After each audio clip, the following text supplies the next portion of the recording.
Welcome to our class on Chassidus. We're going to be learning a beautiful Chassidic discourse from the Rebbe. The name of the Chassidic discourse is called Tevרכו es Bnei Yisrael. The Rebbe said this Chassidic discourse on Shabbos Parshas Nosoi, which was the second day of the month of Sion, in the year Tavshin Mem Dalid, exactly 40 years ago.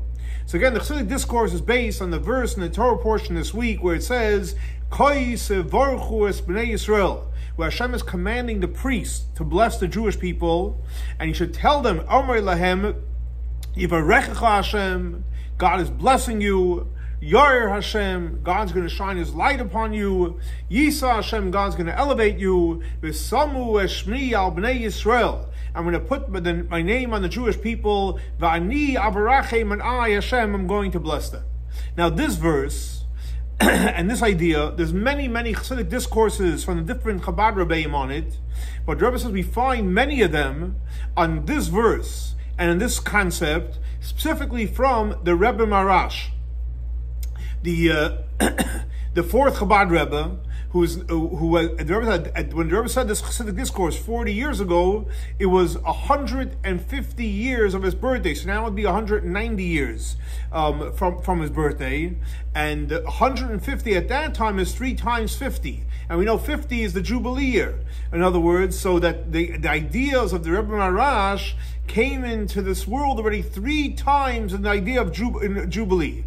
And especially after he passed away, as you know, when someone passes away, everything that they've done the whole life goes on high, and it comes back down in the world to do and accomplish great ideas. Now, one of the sayings and teachings, the main teachings of the Rebbe Marash, is known as the Chatila Rebbe, he would always say that the world says that you can't go under, then you have to go higher. But he says that to begin with, you go higher. And Rebbe quotes it in Yiddish. The Welt sagt, as man kennet arunter, darf man rüber, you can't go below, so you go on high. I hold the Lechatchila Rebbe. His line was, Lechatchila Rebbe, this is the famous song, Lechatchila Rebbe, from the Rebbe Marash. In other words, just like his general work, that after he passed away was there to elevate the world. So the same thing also, this teaching of Lechatchila, to begin with, go over the top, that obviously it exists in a very strong way, and especially after he passed away. Now, what is the idea of this saying? So it's not only when you deal with worldly ideas, but even when you're learning Torah.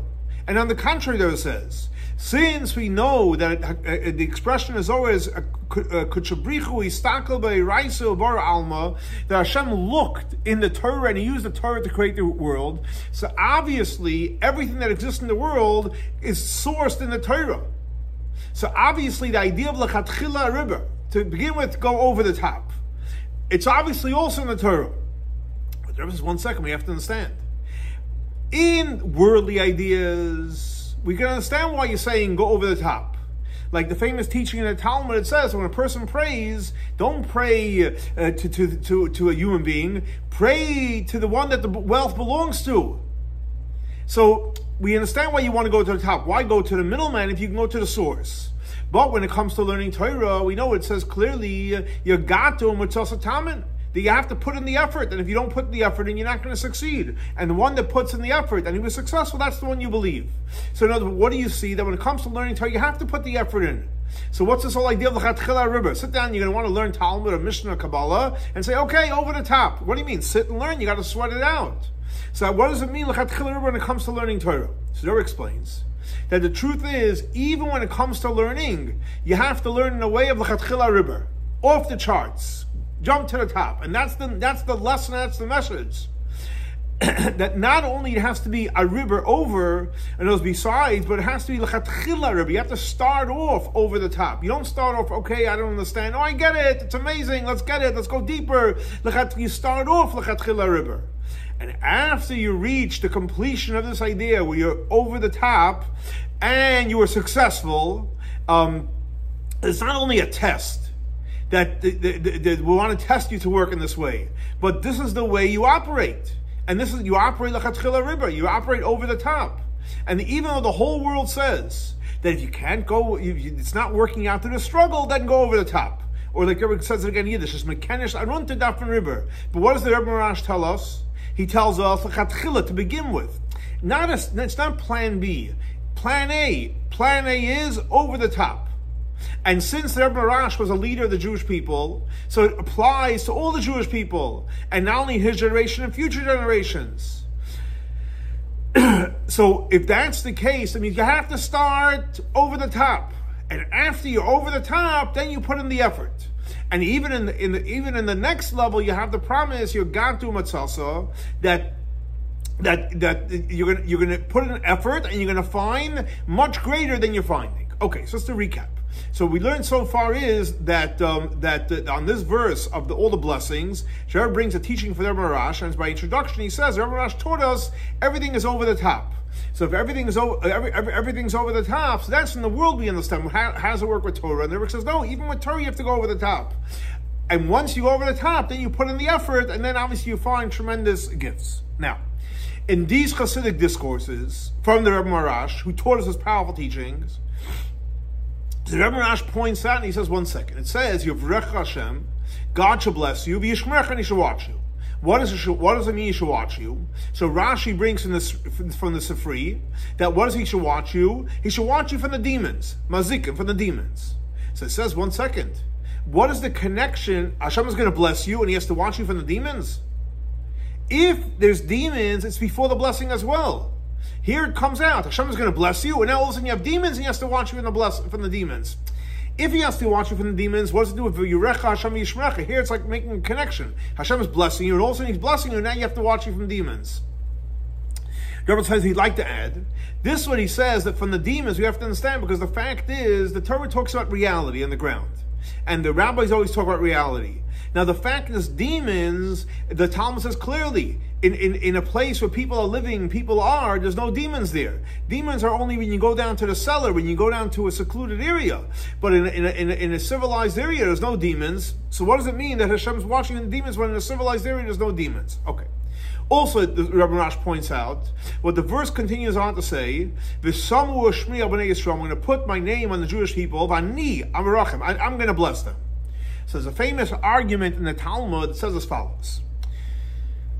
How do we know? So the blessing is that the priest has to bless the Jewish people. So where did the priest get the blessing from? So the question is, how do we know that the priest that's blessing the Jewish people gets blessed? There's an argument, like classic in the Talmud. There's always different opinions. Rabbi Akiva comes along and he says, where did the priest get blessed from? Because in Genesis, where God told Abraham that he's going to bless him, and he says, whoever blesses you will be blessed. So where did the priest get blessed? From Genesis, where God says to Abraham that whoever blesses you will be blessed. I mean, since the priests are blessing the Jewish people, so therefore they're going to be blessed from the blessing that Hashem told Abraham. That's the opinion of who? Rabbi Akiva. Comes along Rabbi Yishmael, says, no. How do you know the priests are going to get blessed? Because in this verse, where Hashem says to bless the Jewish people, so the last part of the verse says, V'ani avarachim, I'm going to bless them. And so therefore, once Yivrech Hashem is going to bless the priests are going to bless the Jewish people, and afterwards I'm going to bless the priests.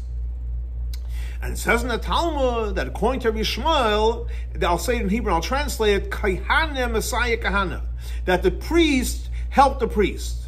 What does that mean? Because the priests are blessing the Jewish people, so therefore they're getting the blessings from V'ani avarachim. So the question is, one second.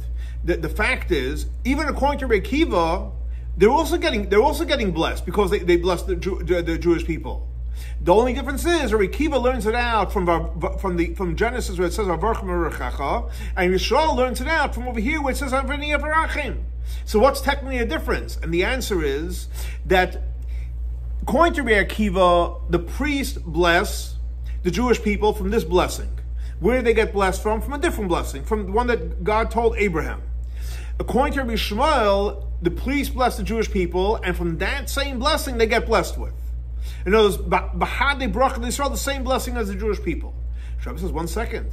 what's this powerful idea that the Rishmal is trying to bring out, that they get blessed from the blessing that they're blessing the Jewish people from this verse versus from the one that Hashem is blessing, the one that He told Abraham He's going to bless those who bless him. Okay.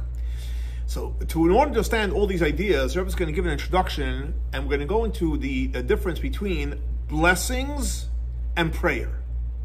In other words, what's the difference between a blessing, you bless someone, and what's the difference between prayer? So the Rebbe explains that blessing comes from the word of mavrich. It draws down. In other words, like it says in the Mishnah, "Hamavrich as a geffen," which you're drawing down water for the vineyard. What does that mean? So, in other words, when you're drawing down, you're not creating anything new, but what you're doing is you're revealing the blessing from its source into the place where it has to go to. So again, a bracha is, what's a blessing? A blessing is almost like you have a pipe, and you're just taking the water and flowing it through the pipe. You didn't create the pipe. The pipe was there. You just brought down the blessing from the beginning of the pipe to the end of the pipe. That's what a blessing is. However, prayer is something totally different. Prayer is, there's no pipe there. There's no pipe to go from point A to point B. So prayer creates the pipe. And like we know many, many prayers, what do we say? Yehi Ratzoin. It should be the will of Hashem. So the goal is to create a new will, a new pipe. And the same thing applies with all prayers. Prayer is creating new energies that didn't exist before. Now, in these two ways, a prayer, where you're creating a new energy, versus blessing, you're just bringing down the energy from point A to point B. So each one has a pro and each one has a con. What is the quality of a blessing? You don't have to create anything new. Because all you're doing is you're taking leadership and you're drawing down the blessing from point A to point B. So that's very easy. It's not like you have to create the blessing. All you do is deliver the blessing from its source to where it belongs. That's a blessing. So again, you don't have to create anything new. You take it from its source and you bring it down where it belongs. On the other hand, prayer, what's the quality of a prayer? The quality of prayer is when there's nothing in its source and there's nothing allowing you to bring it from point A to point B. So prayer accomplishes that you're creating a whole new channel, a whole new energy of a blessing which didn't exist before. So again, the pro of a blessing is you just got to bring it down, it exists. The con is you can't create anything new. A prayer, the pro is you're creating total new blessings, total new energy.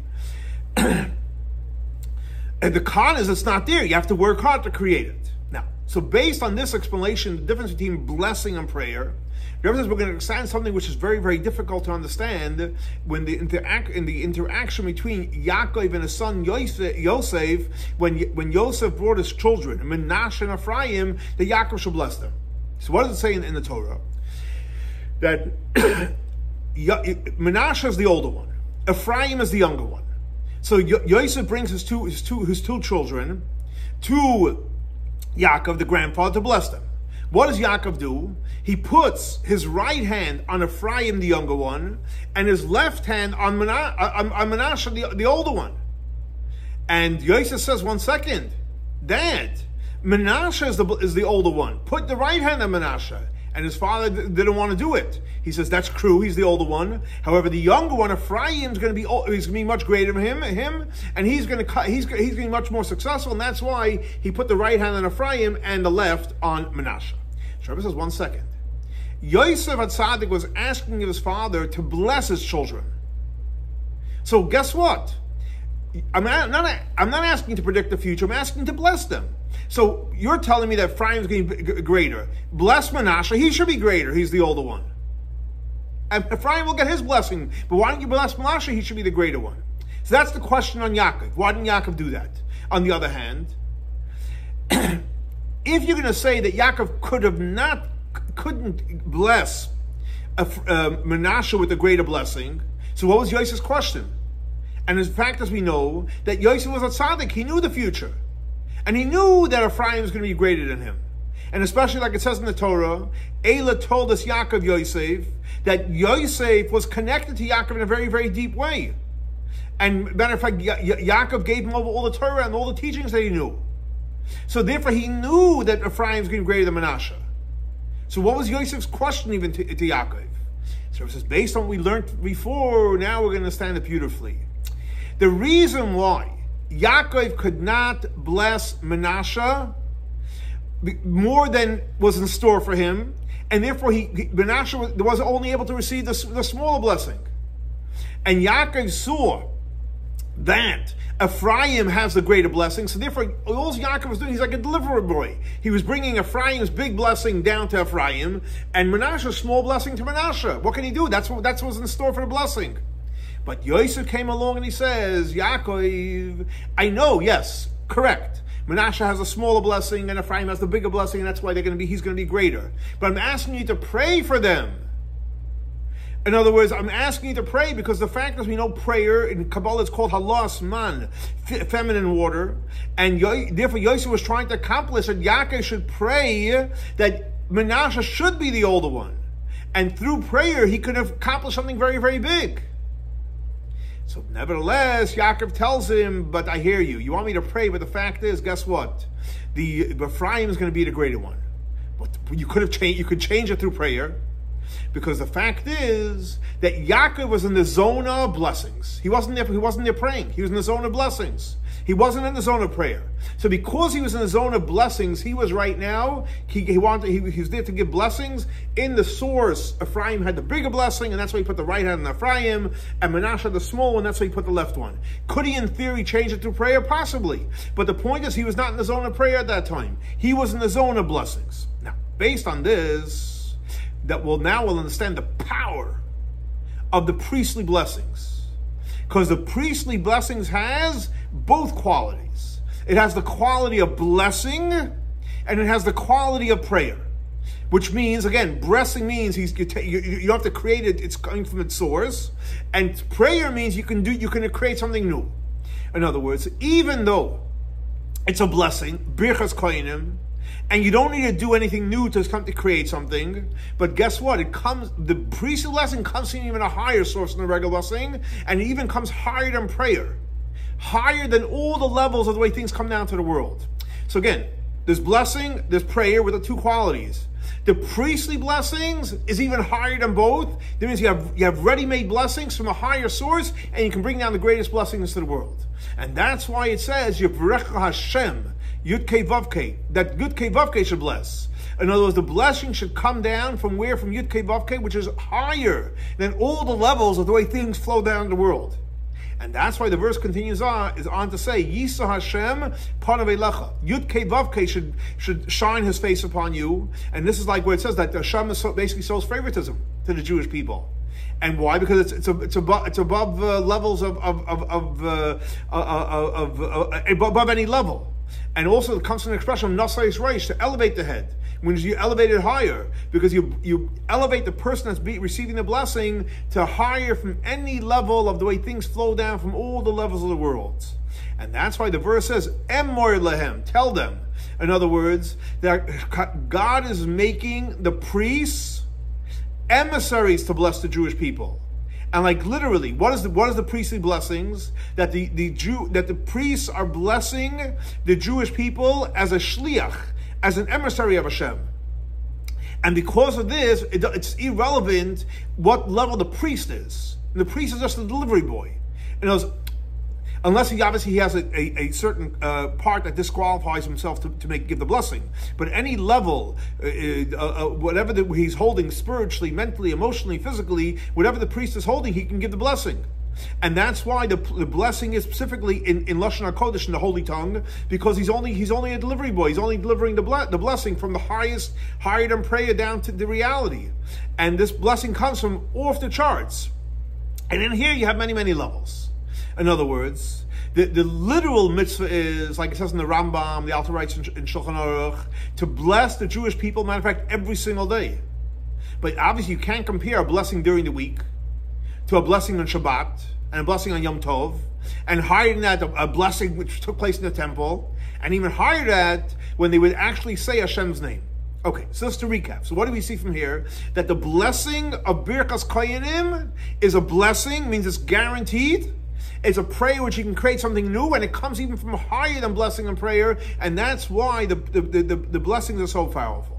So based on this, Rebbe is going to explain now beautifully, that's why when Hashem says, Yivarechecha Hashem, which means you're getting this powerful blessing. So it says, V'yishmerachan. What does Rashi say? From the demons. How demons all of a sudden here? And so as we know that anytime something comes from very, very, very high, it goes down to the lowest places. So therefore, this powerful blessing goes down to the lowest places, even with its demons. And over there, within the demons, it affects security and protection. And like the literal idea of a protection is that you don't you don't take out the person from the place where there's demons, but wherever the person is, and even with there's demons there, we watch him right there. That's the powerful blessing. So based on this, now the Rebbe is going to explain beautifully the essence of the argument between Rabbi Kiva and Rabbi Shmuel. And we know that both, there's an expression in when we learn Elu ve'elu divrei Elokim chaim. They're both correct. In other words, Rabbi Kiva learns out the blessing for the Koyim. Where does it come from? From Va'avorchem and V'rechecha, where Hashem told Abraham, whoever blesses him will bless him. In other words, the blessing that Hashem is blessing to the priest, so it doesn't have the quality of the priestly blessings. It's from different blessings. It's a regular blessing like all the blessings. Which means it's a blessing you bring down from its source down here. So according to Rekiva, you bring it from its source, you bring it down here. It's not the priestly blessings. However, if Yishmael comes along and says, no. Where did the priest get blessed from? We learned it out from the Shamu, Shmini, B'nai Sava, Niyavarachem. We learned it from the priestly blessings. And like it's explained in the Likutei Torah, when it says, V'ani Avarachim, I, referring to Hashem will bless them, in the same idea of the priestly blessings, that Ani is the letters of Ayin. Ayin means nothing, which is the ultimate nothing, which is according to Hashem. And was it referring to the sphere of Malchus, the way it's on a level of Keter Malchus, the crown of Malchus, which is above all the levels of Ishtalshalut. And in other words, the priestly blessing is, the source is, that's the place that they bless the Jewish people, and the blessing that the priests receive come from the same place. It's the same source of the blessing for that the Jewish people receive. And that's why we say, Kahana Messiah Kahana. Because according to Rabbi Shmuel, the drawing down the blessing for the priests also comes from higher than all the levels, which is basically the same level where it comes down to bless the priests themselves. The Rebbe finished off and he says this, should be the will of Hashem that should be fulfilled with us. That Kahana, Messiah Kahana, that all the Jewish people get the blessings from its original source, the priest gets from the original source, and as we know that Hashem himself is a priest, like it says in Chazal, Elokeichem Kohenhu, Hashem is a Kohen, and he is going to help to the Jewish people, which are a kingdom of priests, and he's going to help us in everything that we need, up to the ultimate, the most important help, which is b'chol tzarosam lo yitzar, wherever struggle and every challenge we have, we're going through, Hashem is there with us. Hashem is there in exile with us. And therefore, since Hashem is going to be with us in exile, we're going to go out of exile very, very soon, because we know the Kohanim, they do things quickly. And it should be done in a way of alacrity, very, very quick. And like the Rambam gives a ruling, the miyad heidin golem, right away we're going to go out of exile. And we're going to come to Ba'alois Chasaneris. We're going to light the candles in the temple. And like the verse says, Animara lechem neiroi Sion, Hashem is going to show us the candles of Zion. When is that going to happen? With the third temple, which that's the temple that Hashem created with his own hands. And we're going to go with the clouds of glory. And we're going to go with the coming of Mashiach Tzidkenu. And like the Rebbe finishes off so beautifully, V'mheira v'yameinu mamash, very, very quickly in our days, literally. So again, here we have another powerful, beautiful Chassidic discourse from the Rebbe about the powerful blessings that we receive from HaKadosh Baruch Hu. And like the Rebbe finishes off, when we receive all these powerful blessings, God willing, we'll all go to Yerushalayim, Ir HaKodesh. So thanks so much for joining us for our weekly class on Chassidus. And let's hope our next class will be Yerushalayim, Ir HaKodesh. Have a great and blessed week. Shavua Tov.